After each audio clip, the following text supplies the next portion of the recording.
tidak hadirnya ruang untuk berdiskusi dan berdialog ini salah satu persoalan di Republik ini. Tidak hadirnya pendidikan politik di masyarakat. Dan pendidikan politik mestinya bisa kita mulai dari desa nih. Desa kan punya kewenangan nih. Desa kan punya 5 kewenangan nih. Salah satu kewenangannya kewenangan bidang pemerintahan, dan kewenangan bidang pemerintahan itu salah satunya adalah melakukan pendidikan politik pada masyarakat sehingga masyarakatnya tahu dia sudah bayar pajak, Anda itu punya hak untuk nagih pajak Anda itu harus kembali kepada Anda gitu. Dana desa itu sebenarnya memang didedikasikan ke sana. Maka dedikasi dana desa harus sampai ke masyarakat dalam bentuk pendidikan politik.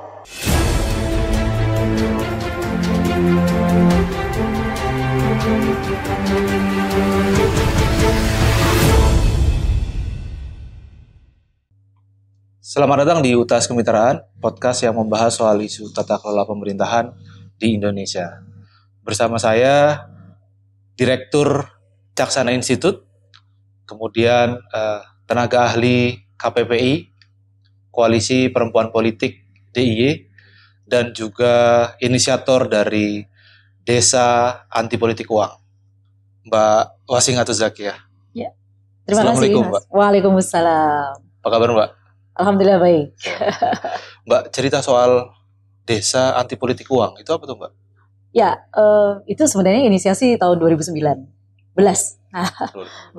Jadi pada saat saya mengikuti pemilu sebenarnya sudah agak lama kan. Jadi dari beberapa tahun pemilu selalu saja yang kita lihat bukan siapa kemudian calon dan lain-lain, siapa pasangan calon apalagi pilkada gitu ya. Yang dilihat, yang datang pertama kali ditawarkan kepada masyarakat adalah wani piro gitu, uangnya yang beredar berapa gitu. Nah dari situ sekian tahun pemilu masa nggak bisa selesai sih? Gitu.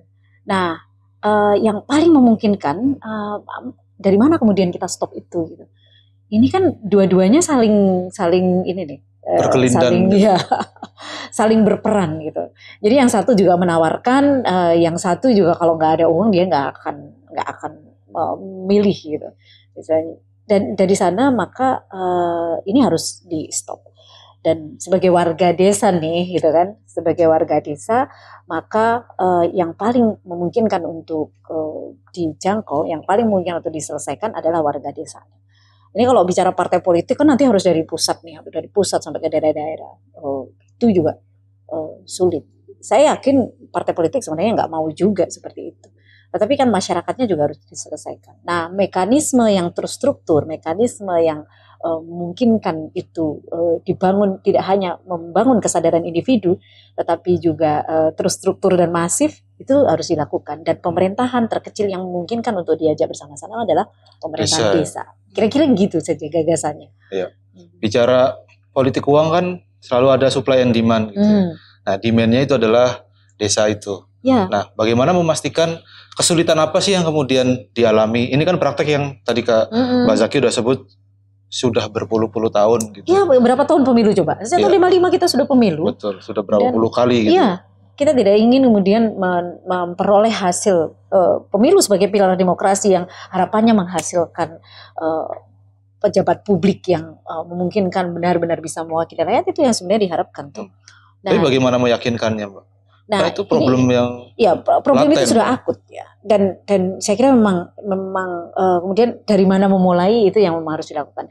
2019 saya memulai diskusi dengan kepala desa. Kepala desa saya sebenarnya pada saat itu memang dia naik yang kedua kali, tidak pakai politik uang, dan saya meyakini itu, dan kemudian kepala desa mau. Kita tidak mungkin melakukan sesuatu, kita tidak mungkin sebagai kepala desa dia harus bertanggung jawab. Ketiadaan pendidikan politik di masyarakat itu menjadi salah satu kunci. Kenapa sebenarnya kesadaran masyarakat sebagai warga itu tidak terbentuk maksimal. Kemudian kalaupun 5 tahun sekali datang pemilu, maka kepala desa juga harus bertanggung jawab. Nggak bisa lepas tangan begitu saja, desanya diacak-acak gitu kan. Nah dari sana kemudian kepala desa mau nih saya ajak. Tidak hanya kepala desa, perangkat-perangkat desa yang lain mesti bergerak bersama-sama. Akhirnya dibuatlah tahun 2019. Kami satu-satunya desa nih yang punya satu regulasi desa tentang anti politik uang. Semuanya, itu per desa atau apa? Pada saya itu peraturan kepala desa dulu. Nah, setelah peraturan kepala desa baru tahun-tahun belakangan dibuat menjadi peraturan desa, harus disepakati bareng BPD tuh. Nah, dari sana kemudian uh, jalanlah kami di 2019. Tim Desa Anti Politik Uang kemudian bergerak. Nah, dan setiap malam kami bertemu dengan masyarakat. Setiap malam kami harus bahkan sosialisasi dilakukan, sosialisasi peraturan itu dilakukan bersama-sama dengan para partai-partai politik. Jadi caleg-caleg memang kita ajak, datanglah ke desa kami gitu kan, Anda kan nyalon nih gitu kan, bareng-bareng yuk sama kami untuk masuk ke pertemuan-pertemuan di RT, RW, pertemuan kelompok perempuan. Dari sana nggak perlu Anda bawa apapun, kalaupun mau bawa gula teh lah untuk yang kedapatan dia mengadakan pertemuan. Begitu saja cukup. Dan dari sana proses ini berjalan. Ini yang saya kira mesti dikembangkan. Kita menunggu bergeraknya tidak hanya di satu desa, tapi 74.000 desa yang lain. Nah, tantangannya, Mbak, untuk pembelajaran di desa-desa yang lain gitu. Harus dipastikan kepala desanya mau nih, karena pemimpin tertinggi di desa itu mesti bergerak dulu. Nah, begitu kepala desanya mau, kita kan melakukan perubahannya di structure of law-nya. Jadi struktur pihak-pihak yang punya kewenangan untuk membuat aturan. Dan itu ada di pimpinan-pimpinan aparat desa. Nah, kemudian yang kedua harus ada content of law-nya. Harus ada regulasi yang mengatur itu. Dengan regulasi makin enak nih. Orang masuk ke dalam struktur SK. Kita tahu mana yang dilakukan, mana yang nggak boleh dilakukan. Dan yang ketiga, tentu di culture of law-nya, masyarakatnya harus betul-betul paham mana yang boleh, mana yang nggak boleh. Misalnya begini, kita kan tahu pemilu yang pilpres, kemudian pileg yang kemarin berdasarkan Undang-Undang 7. Undang-Undang 7 itu yang menyuap kena, yang disuap nggak kena. Artinya kalau partai politik mengeluarkan uang, dia akan kena seharusnya. Tapi kalau masyarakat yang menerima, dia nggak kena. Nah, dari sana masyarakat tahu gitu. Kalau begitu saya terima atau tidak gitu, rata-rata ke sana. Tapi kemudian di persiapan ini pilkada di Undang-Undang 10, orang jadi tahu juga bahwa yang menyuap ataupun yang disuap itu sama-sama kena. Jadi dari sana kemudian ini makinlah kesadaran masyarakat makin tinggi. Dan ini tantangan terbesarnya, kita memang nggak bisa sendiri, bergeraknya mesti bareng-bareng.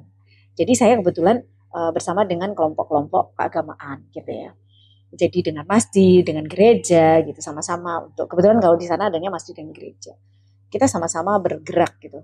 Dari sana kemudian kita ya pakai inilah ayat-ayat yang turun dari langit lah. Ar-Rasyi wal murtasyi finnar gitu-gitu, yang menyuap, yang disuap atau perantaranya sama-sama masuk neraka gitu. Orang bahkan kadang lebih takut dalam urusan ini ya, lebih manjur kalau ngomongnya di masjid atau di gereja gitu ya. Di gereja dengan Injil orang lebih percaya itu daripada dengan peraturan perundang-undangan. Karena terbukti di sekian tahun, kalaupun ada peristiwa suap menyuap, ada peristiwa manipolitik, komponen-komponen penyelenggara pemilu ini nggak bisa bergerak, yang alasannya nggak ada saksi, nggak ada bukti, selalu ke sana. Maka orang sudah pesimis lah untuk urusan ini. Tetapi kalau dengan dengan ayat-ayat Tuhan gitu, mereka kemudian percaya. Karena kita semua akan mati, jadi yang bertanggung jawab siapa lagi gitu. Jadi kita sendiri yang akan bertanggung jawab. Nah, selain itu saya selalu bareng dengan kelompok perempuan. Ini yang paling manjur. Ini tips yang paling manjur. Mama ya. Mama itu jangan lawan mama. Mama itu jadi kami pakai stiker. Ada keluarga anti politik uang gitu ya. Stiker kami pasang gitu di rumah masing-masing. Dan bicara dengan ibu-ibu adalah orang yang memang merasakan bahwa mereka adalah pelahir peradaban. Jadi kami semua, bagi yang perempuan yang diberi kesempatan untuk melahirkan anak-anak peradaban, dia tahu gimana sakitnya melahirkan. Dan kita tidak ingin anak-anak masa depan itu justru dikotori dengan hal-hal yang seperti itu. Semangatnya nih membara nih. Jadi bicara soal politik uang, sebagaimana dikatakan oleh Mendoza itu, dia bilang bahwa ini seperti ibu-ibu yang dia harus maju terus apa yang dihadapi, nggak boleh mundur. Maka bicara anti politik uang ya kita memang mesti terus-menerus melakukan itu. Nggak boleh mundur ke belakang. Selama pemilu ada, selama kemudian politik uang harus ada, maka emak-emak harus berada di bagian yang paling depan. Yeah. Dan itu terbukti. Saya bergerak bersama dengan kelompok perempuan dan bermula dari keluarga anti politik uang, kita bisa stop itu. Gak ada yang berani masuk. Ada berapa puluh desa Mbak yang udah deklar? Kalau yang deklarasi, nah begini, jadi saya menginisiasi di kampung saya sendiri. Nah ini kalau di kampung sendiri itu kan kita baik jeleknya itu kelihatan nih. Orang-orang tahu bagaimana saya bergerak. Akhirnya mengajak kelompok pemuda, mengajak aparat desa gitu. Nah kemudian dari sana Bawaslu kemudian mengembangkan ini di banyak desa. Hari ini saja di DIY misalnya itu sudah hampir seluruh desa sudah melakukan inisiasi itu. Dan ini pertanda positif. Tinggal bagaimana kemudian ini tidak sekedar deklarasi. Ini tidak sekedar menjadi simulasi gitu. Tetapi ini benar-benar menjadi bagian dari ruh kehidupan. Mereka sadar betul bahwa kalau itu menjadi kesepakatan bersama ya harus dilakukan sama-sama. Enggak sekedar lip service gitu. Komitmennya harus dijalankan. Iya, komitmen harus dijalankan. Kalau ini hanya sekedar lip service enggak selesai urusan ini. Ini kita itu sedang berada di antara ini, kita kan sedang kalau dikatakan pemilu apa yang Anda cari, kita tidak sedang mencari malaikat, tapi kita sedang mencari orang yang derajat setannya paling kecil gitu. Nah dari sana maka kita harus paham bahwa setiap pemilu mesti orang akan didatangi untuk urusan itu. Nah kalau kita harus mendidik dua-duanya. Makanya saya senang ketika kemitraan kemudian bikin penyadaran di partai politik juga. Jadi masyarakatnya mari sama-sama, pemilih mudanya mari sama-sama juga kita gerakkan, dan partai politiknya juga mari sama-sama punya komitmen bergerak bersama. Gitu ya? Iya, kalau hanya salah satu nggak bisa. Termasuk penyelenggara pemilunya nih nggak boleh ini. Penyelenggara pemilu harus diawasi.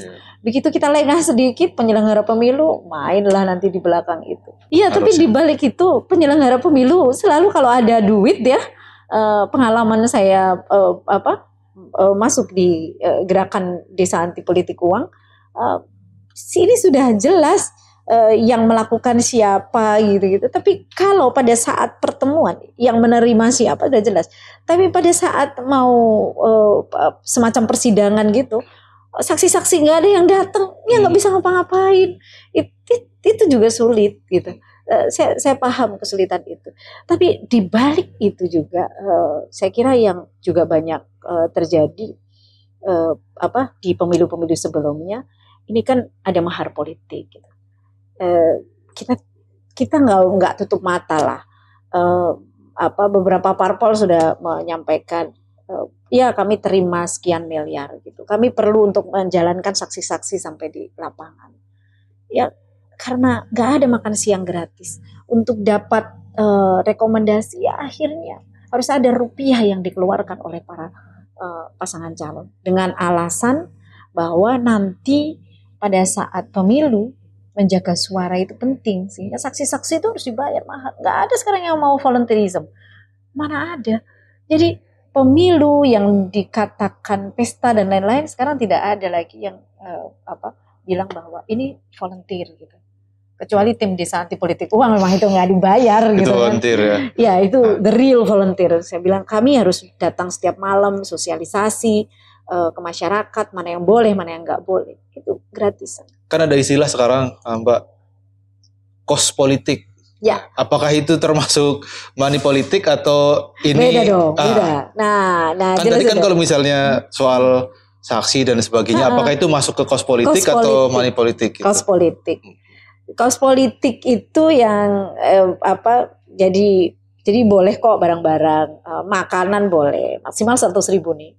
Tapi 100.000 itu kan juga tinggi ya. Kalau dikali sekian Iya, puluh. dikali sekian. Maka mana mekanisme kan harus dibuat sesederhana mungkin.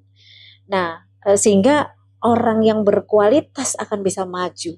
Itu sebenarnya yang diharapkan. Mas, negara ini itu tidak hadir dengan orang-orang yang punya duit. Dulu negara ini hadir oleh para intelektual. Orang-orang itu berdiskusi tentang masa depan bangsa ini. Dan jiwanya volunteerism ya. Iya, sehingga masyarakat itu juga terbawa. Jadi seorang Soekarno, Hatta, Nasir dan lain-lain itu hidupnya kan dari perdebatan, diskusi. Kita tempatkan ideologi yang pas itu seperti apa. Masyarakat kemudian terbawa. Itu kan yang penting. Bagaimana kalau calon pemimpin gak suka baca? Kan gak mungkin. Maka proses ini harus turun ke masyarakat. Nah, partai politik juga diajak sama-sama pada saat turun ke masyarakat. Kita ada diskusi-diskusi kecil dan membiasakan karya intelektual itu kemudian muncul. Itu yang penting.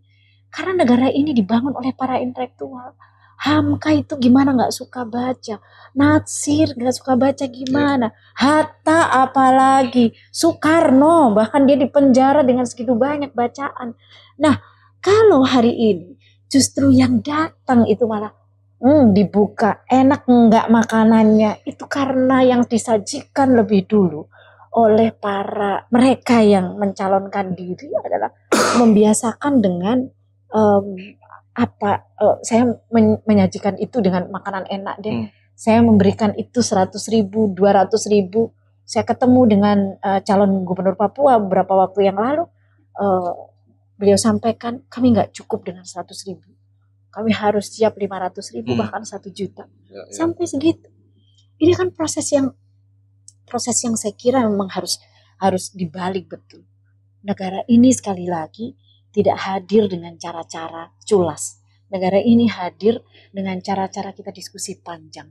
Maka letakkan kembali dialog dan diskusi itu menjadi dialog yang terus-menerus ada di masyarakat.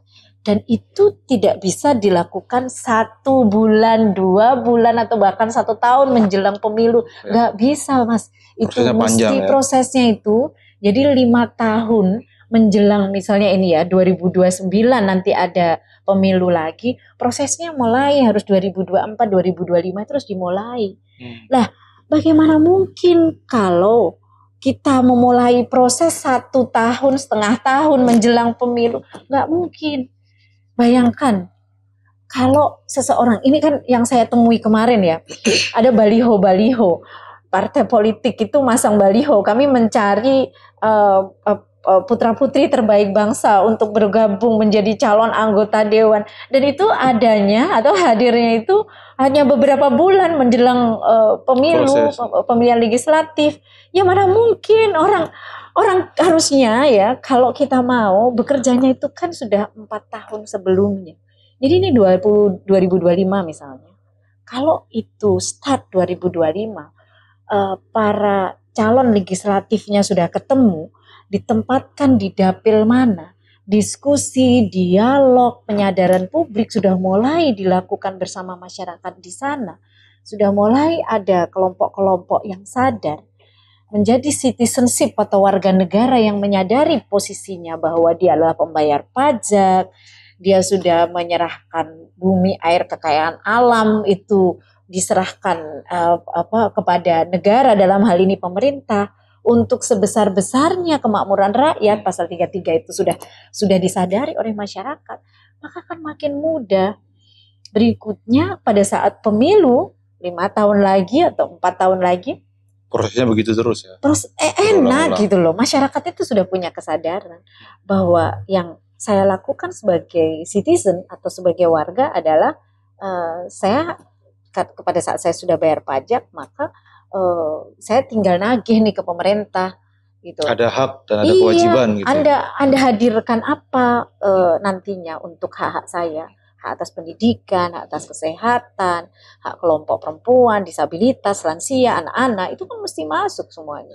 Nah, dari sana diskursusnya nggak bisa ini kalau hanya 1 bulan menjelang pemilu, ini mesti bertahun-tahun. Artinya politik itu kerja panjang ya, Mbak Zaki. Iya. Dan kalau kita lihat sistemnya kan sebenarnya sama ya. Ketika Soekarno dulu, Syahrir, Hatta kan dilahirkan dari politik yang kemudian sistem ada partai, ada pemilu dan sebagainya. Lalu apa yang salah dengan sistem hari ini? Sistemnya sama, pemilunya sama, tapi tidak menghasilkan pemimpin-pemimpin seperti Soekarno. Iya, ini saya kira refleksi buat kita semua. Jadi kalau dulu bangsa ini hadir dari pemikir, kita tahu beberapa tahun terakhir ya. Jadi ini bukannya nggak boleh ya. Saya harus katakan bahwa ada data 262 pebisnis menjadi DPR. Ini nggak salah, tidak salah. Tetapi yang lebih penting, kenapa kemudian pebisnis itu hadir? Karena yang bisa hadir di sana adalah mereka yang punya uang. Gitu. Ini tidak salah sebenarnya. 262 itu nggak banyak loh dari 500-an anggota bukannya nggak banyak loh, itu hampir separuh lebih. Gitu. Karena memang harus pakai duit cara pemilunya. Coba bayangkan kalau cara pemilunya harus pakai diskusi-diskusi dulu nih di kelompok-kelompok masyarakat. Harus pakai gagasan-gagasan dulu di kelompok-kelompok masyarakat. Saya kok masih berkeyakinan bahwa kita semua penting untuk menghadirkan narasi-narasi apa yang dulu dilakukan oleh para founding fathers Republik ini. Jadi para founding fathers Republik ini itu hadir dengan gagasan, dan sekali lagi itu tidak boleh kemudian kita balik hari ini. Jadi hadirnya pebisnis itu nggak salah, tetapi mari kita refleksikan sama-sama. Dari mana kemudian kita mulai itu? Tidak hadirnya ruang untuk berdiskusi dan berdialog ini salah satu persoalan di Republik ini. Tidak hadirnya pendidikan politik di masyarakat, dan pendidikan politik mestinya bisa kita mulai dari desa. Desa kan punya kewenangan nih. Desa kan punya 5 kewenangan nih. Salah satu kewenangannya kewenangan bidang pemerintahan, dan kewenangan bidang pemerintahan itu salah satunya adalah melakukan pendidikan politik pada masyarakat sehingga masyarakatnya tahu dia sudah bayar pajak, Anda itu punya hak untuk nagih pajak Anda itu harus kembali kepada Anda gitu. Dan itu mesti dilakukan dari desa. Dan sebenarnya kalau saya menyitir Muhammad Hatta, kita bisa kok menyala dari ini. Indonesia itu tidak harus menyala dulu dari Jakarta gitu, dari ibu kota negara. Kalau besok di IKN gitu, kalau benar nantinya di IKN gitu. Tapi Indonesia memang harus menyala dari 74.000 desa. Harus kita mulai dari yang kecil-kecil, dan dana desa itu sebenarnya memang didedikasikan ke sana.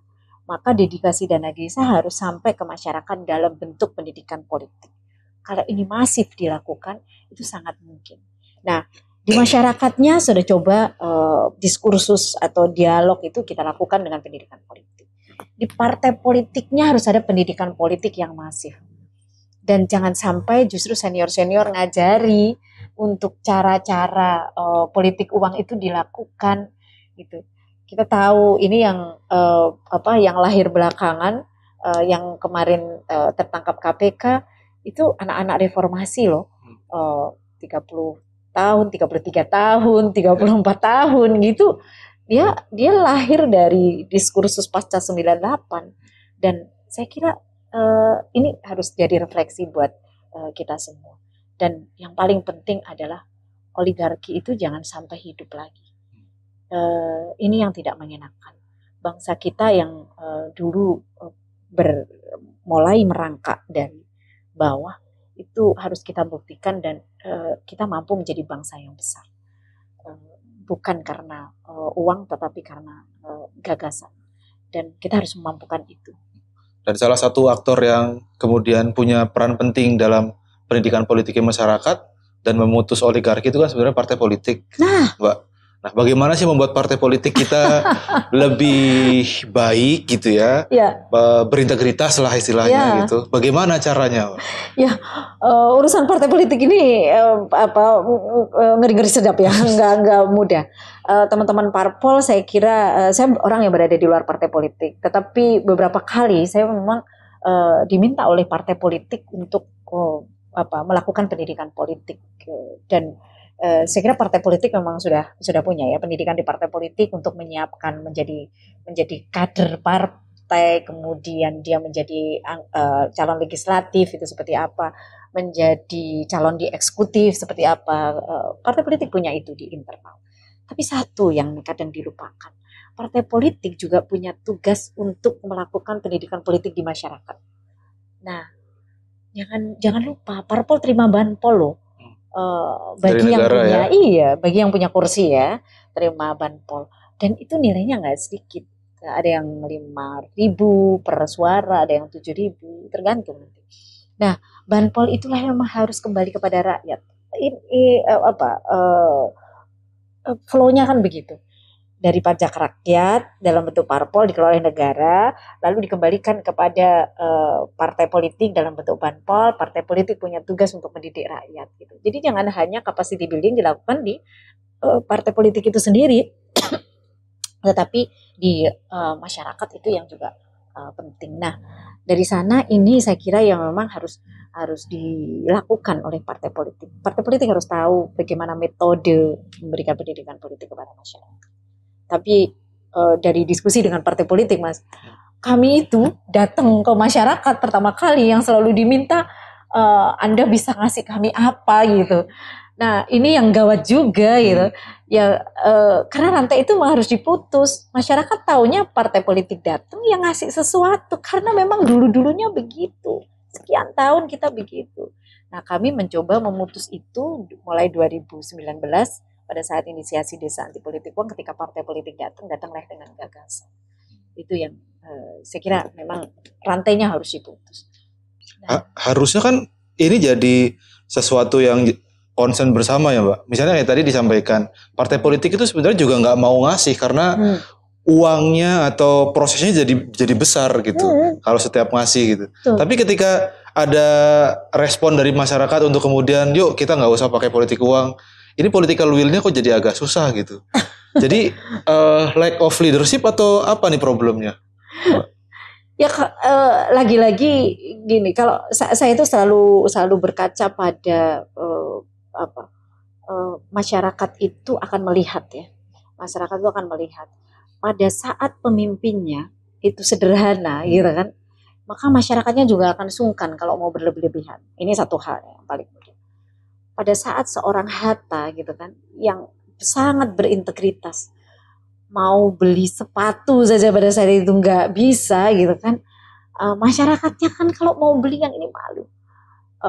Seorang polisi, Pak Hugeng pada saat itu, dia ketika kegiatan pribadinya tidak pernah dilakukan dengan mobil plat merah, yang lain juga malu gitu. Pemimpin negara ini penting untuk memberikan teladan. Dari teladan pemimpin, dari structure of law-nya itu tadi, teladan pemimpin inilah yang nanti akan memudahkan para pemimpin itu membuat regulasi. Tinggal mau atau enggak. Nah, dari sana masyarakat itu akan terdidik oleh pemimpin-pemimpin yang memang punya kesadaran untuk membangun republik ini secara baik. Jadi sekali lagi kita nggak boleh membiarkan ini. Kalau ditanya diputusnya dari mana rantainya, betul tadi, pemimpin yang baik itu harus hadir. Pemimpin yang sederhana, yang dia nggak culas, nggak mempermainkan peraturan perundangan, itu memang harus hadir. Dari sanalah masyarakat mau. Masyarakat mau mematuhi perundang-undangan kalau pemimpinnya sendiri nggak main-main. Masyarakat mau hormat kalau dia sendiri pemimpinnya oke. Saya sudah bilang saya nggak mau mengajukan keluarga saya, anak-anak saya nggak mau main itu. Sudah itu yang dipegang, ya itu yang kemudian dimainkan. Tapi kan ini enggak. Nah, pemimpin tertinggi dari negara ini penting untuk menjadi teladan yang baik. Republik ini itu bukan sekedar bukan sekedar menghadirkan memilih pemimpin selesai, tetapi pasca dia memimpin itu secara terus-menerus dia harus mendidik dirinya, keluarganya, dan orang-orang dekatnya untuk mampu menjadi bagian dari leadership-nya. Itu yang penting. Jadi pemimpin itu bukan dia duduk sebagai apa, tapi bagaimana proses kepemimpinannya lebih lanjut itu memang mampu menjadi contoh dan mampu menjadi bagian dari gerakan yang dibangun di Republik ini. Jadi pemimpin adalah cermin ya, karena semua orang akan melihat ke pemimpin Betul. itu. Kalau pemimpin melakukan hal yang baik, masyarakat juga akan melakukan hal yang baik. Tapi sebaliknya, kalau misalnya pemimpinnya tidak bisa dipegang, ya masyarakatnya juga akan tidak malu-malu untuk kemudian melakukan hal yang serupa ya. Bayangkan kalau Anda bercermin ya, cermin rupa buruk, cermin dibelah gitu. Kita kan tidak mau itu. Jadi kalau masyarakat kita sekarang itu ya cerminan bagaimana pemimpin kita. Nah, oleh karena itu kita memang harus jadi generasi yang bisa memotong ini. Generasi muda memang kita harapkan. Dan kenapa kemudian berdiskusi dengan orang-orang muda di partai politik, berdiskusi dengan para milenial yang memang nantinya akan jadi pemilih pemula, itu menjadi kekuatan besar. Dan saya kok yakin kalau orang-orang muda ini nantinya akan bisa menjadi pemutus rantai, disitulah maka pilar demokrasi ini akan bisa kita wujudkan untuk makin kokoh lagi. Bicara pemimpin kan sebentar lagi kita mau menghelat pilkada nih, Mbak, pilkada serentak ada 500-an kabupaten kota dan 38-an provinsi gitu akan memilih pemimpinnya. Dan ini pemimpin di level lokal yang secara langsung akan menentukan masa depan daerah masing-masing gitu. Apa sih Mbak yang harus diperhatikan oleh para pemilih untuk memilih calon pemimpinnya? Ya, saya kira kita itu sedang dihadirkan ini ya, tidak sekedar ini kan adalah pemilu serentak ya, pilkada serentak. Kita itu sedang memilih orang-orang yang sekali lagi akan memimpin wilayah itu, dan tidak boleh lagi ada keculasan. Tetapi lagi-lagi di beberapa tempat itu para pemilih itu harus masih bergelut lagi dengan apakah pilihan itu hadir memang berasal dari aspirasi masyarakat itu. Nah, jangan-jangan memang pemilih itu yang dihadirkan ke situ adalah memang yang dekat dengan pihak-pihak tertentu saja, tetapi orientasi untuk kemudian mensejahterakan rakyat ini yang harus memang kembali kita teguhkan lagi di para pemimpin. Tapi inilah Republik ini, mau tidak mau, suka tidak suka, ya ada yang bahkan lawan kotak kosong gitu kan. Itu yang realita yang harus kita hadapi sama-sama. Mau tidak mau, suka tidak suka, kita harus memilih orang-orang yang bisa jadi tidak dimaui oleh rakyat.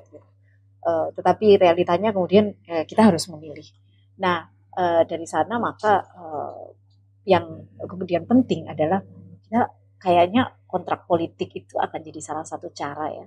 Jadi kalaupun kemudian DPR mau gitu kan, rakyat nanti begitu melakukan kontrak politik itu diketahui oleh DPR. Artinya kalau kontrak politiknya itu tidak bisa dilakukan, sayangnya DPR kan nggak bisa nih melakukan DPRD ya, melakukan impeachment gitu. Kita tidak menutup kemungkinan begini nih, kasus-kasus yang terjadi di daerah. Ini kan perizinan nanti akan muncul dari daerah. Jadi bahayanya di situ. Jadi bayangkan, ini di DIY saja. Sekarang perizinan miras itu sudah berada di mana-mana. Ada yang ilegal, ada yang legal. Dan siapa kemudian aktornya? Apakah aktornya presiden? Enggak, aktornya itu di daerah. Yang kita lihat lagi, misalnya seseorang boleh jadi kepala daerah di satu tempat, tapi dia kemudian menjadi komisaris perusahaan yang dia mengekstrak menjadi komisaris industri pertambangan di wilayah lain. Memang masyarakatnya tahu. Jadi dia di satu daerah A, kemudian dia mengekstraknya di wilayah X, Y gitu.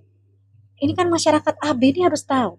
Nah, persoalannya Mas, jadi sekarang itu aturan di PKPU itu sangat terbatas untuk kita bisa mengetahui siapa calon-calon kepala daerah. Satu, nggak pernah itu dibuka apakah seseorang itu punya afiliasi perusahaan. Nggak ada itu di aturan PKPU, afiliasi perusahaan, apalagi kalau usaha pertambangan gitu.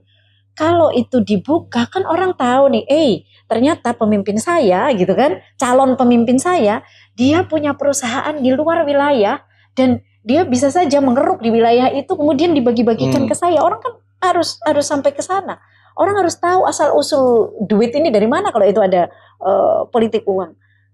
Jangan-jangan ternyata dia punya perusahaan di luar, karena tidak ada kewajiban bagi pasangan calon untuk membuka afiliasi perusahaan, itu yang kemudian tidak diketahui oleh publik. Masa harus korek-korek dulu di Kementerian Hukum dan HAM? Kan ya nggak mungkin, mahal lagi untuk buka prospektus perusahaan. Jadi itu yang kemudian harus dibuka satu. Yang nggak ada lagi apa? Tidak ada dia berasal dari, dulu dalam sejarahnya dia berasal dari partai politik mana. Kalau di sistem integritas ya, di sistem integritas partai politik itu kan ada salah satu hal yang dilihat adalah soal kaderisasi. Hal yang dilihat yang lain adalah soal selain kader, soal keanggotaan, kepengurusan gitu, demokrasi internal di partai politik. Jadi afiliasi dengan partai politik ini penting. Orang boleh kok, partai itu boleh membuka dua opsi ya, boleh dia berasal dari kader atau berasal dari non kader. Kalau non kader kan memang orang yang memang harus dikenal publik, dia sudah tahu sepak terjangnya. Popularitas gitu ya. Salah satunya popularitas. Popularitas itu tidak menjamin, tetapi bagaimana sepak terjangnya di isu-isu publik itu yang penting. Isu kerakyatan, isu kemasyarakatan. Nah, yang tadi poin kedua, tidak pernah ada kewajiban untuk membuka afiliasi dia dengan partai politik. Orang bisa saja pindah, Mas. Hari ini dia partai apa? Kemarin di Partai Nasionalis, pindah ke Partai Nasionalis Religius, pindah lagi di partai yang berideologi religius, itu bisa saja, atau sebaliknya gitu. Jadi ini nggak ada kewajiban untuk membuka itu. Ini yang kedua. Yang ketiga, apalagi yang nggak ada. Hari ini kita menghadapi persoalan terkait dengan konflik kepentingan. Benturan kepentingan itu di mana-mana ada. Orang bisa saja ada paman di sini, ada kakak di sini, ada menantu di sini, gitu kan sangat mungkin. Nah, tidak ada kewajiban di PKPU yang mengharuskan untuk membuka bahwa ada saudaranya, ada teman yang dia menjabat berada di jabatan publik di wilayah itu. Kabupaten, provinsi itu kan kecil. Ini tidak bicara negara loh. Pilkada itu hanya kecil. Ya di situ-situ aja. Apalagi kabupaten sekarang udah dicacah-cacah ya. Ada awalnya satu provinsi dicacah menjadi 4 provinsi. Nah itu kan jadi kecil. Nah semakin kecil mestinya hal-hal seperti itu dibuka. Kalau itu memang ada konflik kepentingan, ya mari kita ada fakta integritas gitu kan. Hal-hal seperti itu harus dimulai sejak dia mau maju, mau menjadi pasangan calon. Itu nggak ada persyaratan begitu di PKPU. Dan terakhir yang nggak ada lagi adalah ketika dia menjadi pelaku atau diindikasi menjadi pelaku kekerasan berbasis gender. Adanya itu hanya kekerasan terhadap anak. Tapi kekerasan berbasis gender itu nggak ada. Dan saya kira ini mulai harus 4 hal itu yang memang ke depan di pilkada memang harus mulai dibuka. Saya sudah mengajukan ini ke KPU, ayo dong buka sama-sama. Kita itu perlu, masyarakat tuh perlu tahu sampai sejauh itu. Jadi masyarakat jangan sampai beli kucing dalam karung. Betul. Orang nggak tahu. Jadi beli kucing dalam karung tidak hanya di pemilu tertutup loh. Di pilkada terbuka pun kalau 4 hal itu tidak pernah dibuka ke publik, kita kayak beli kucing dalam karung. Kita nggak tahu apa saja yang perusahaan dia berafiliasi di mana, orang-orang dekatnya di pejabat publik di situ di mana, orang jadi nggak tahu. Nah, maka memampukan masyarakat untuk paham, mengetahui siapa calon pemimpinnya itu menjadi hal yang penting. Marilah KPU buka deh itu, gitu. Masukkan itu ke PKPU, belum terlambat daripada tidak sama sekali. Inikah yang kemudian menjadikan akhirnya hubungan antara masyarakat dan pemimpinnya jadi agak berjarak karena pada prosesnya tidak mengenal secara pribadi, transparansi tidak ada gitu. Itu salah satunya ya. Karena kalau jadi pemimpin, misalnya saya gitu ya. Saya dulu pernah jadi ketua senat misalnya. Ini pemimpin yang kecil ya, ketua senat fakultas hukum. Pada saat itu saya harus memahami satu persatu siapa yang berada di situ.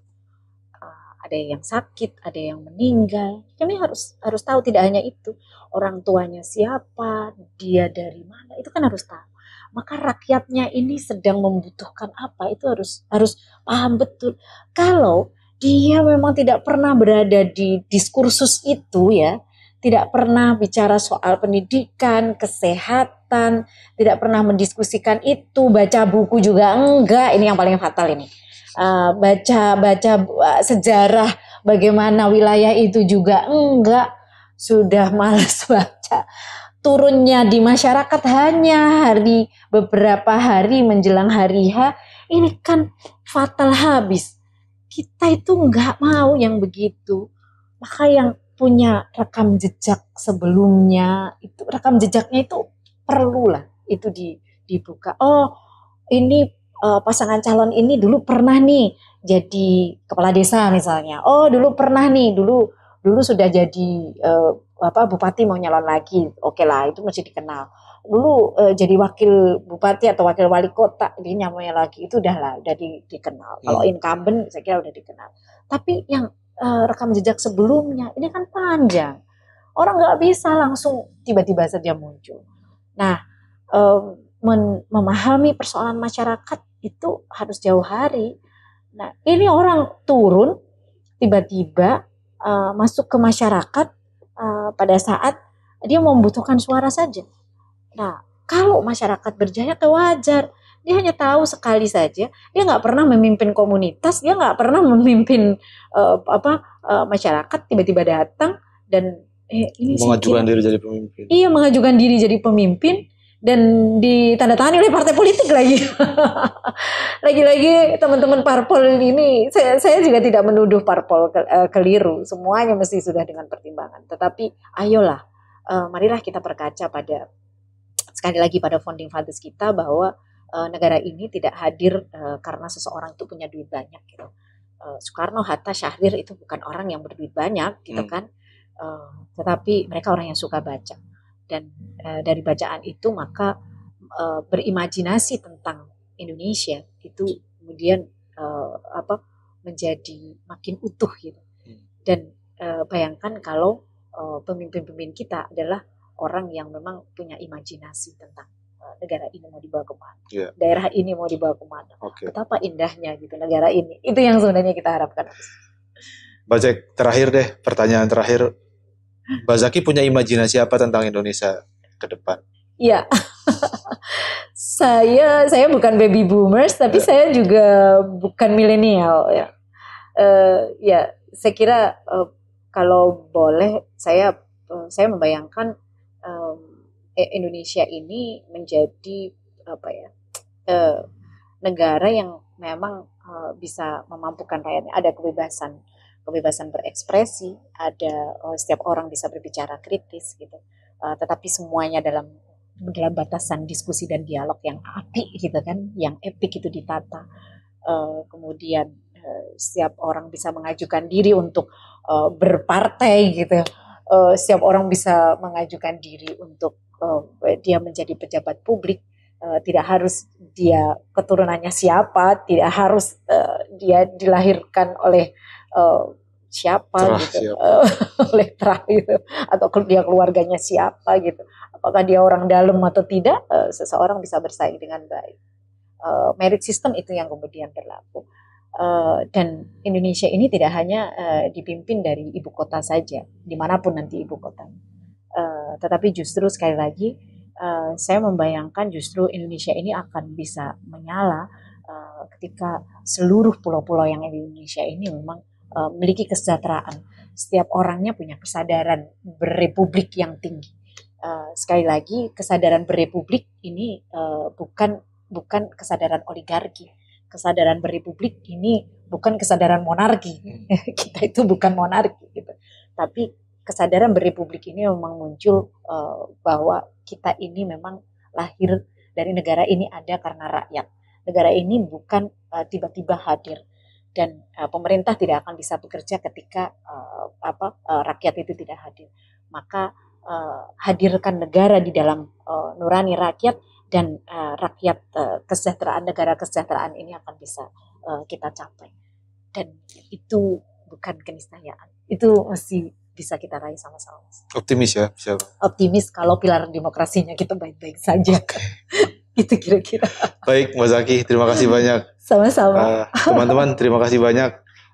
Jadi pemimpin itu adalah cermin kalau kata Mbak Zaki, dan demokrasi itu harus hidup karena demokrasi akan memastikan pemimpin yang akan menjadi nahkoda dari kapal besar bernama Indonesia.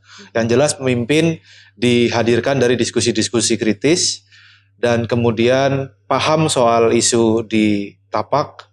Pemimpin tidak hadir dari popularitas, elektabilitas ataupun sekadar isi tas. Itu ya, Mbak. Terima kasih, sampai ketemu lagi di UTAS Kemitraan selanjutnya.